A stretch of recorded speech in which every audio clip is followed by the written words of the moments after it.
Hi, everybody. I'm Dennis Prager. Welcome to the Dennis Prager Show. This is a new thing, isn't it?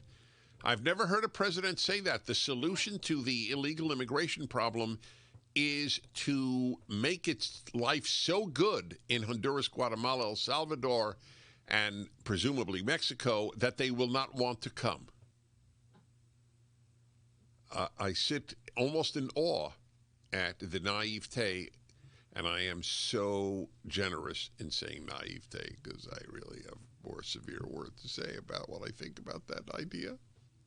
How exactly could that be implemented? What are we going to do?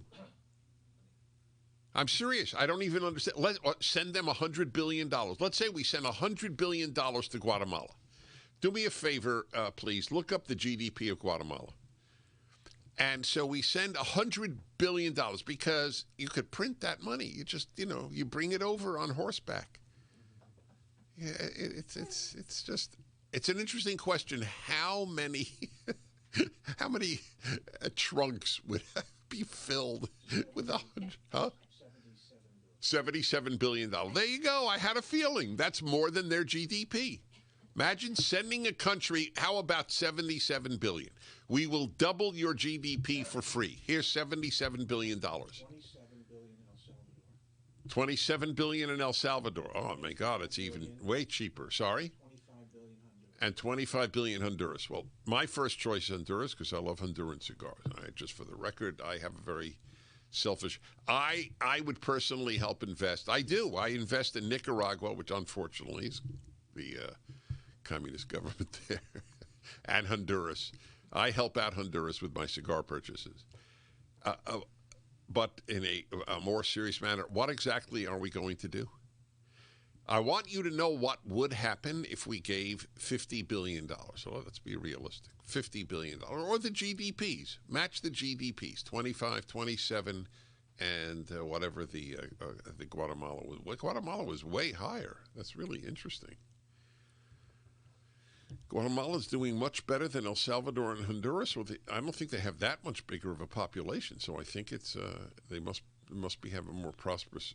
But they're coming from Guatemala just as much as from El Salvador and Honduras. Now, obviously, Mexico's gigantic GDP in comparison. But let us say we match their GDP. I'll tell you what would happen. About half of it would immediately go to enrich government leaders. And leaders in labor and leaders in the military, pay off the people to support the state. That is what is done in every one of these countries. Remember Angola? When we visited Angola in West Africa, Southwest Africa? And we had to be escorted in Angola by police. It was so dangerous.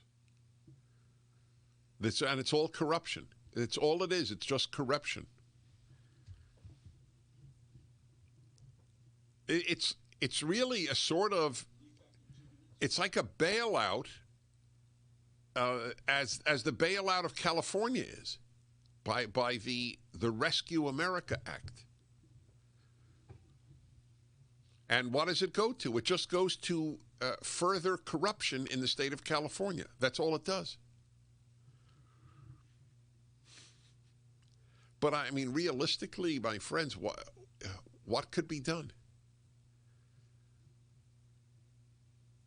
That is his solution. And by the way, obviously everyone knows it would take a generation. So what happens in the course of the 20 years that a generation might constitute? What happens? Do we close the border or not, Mr. President? Let us say your dream works.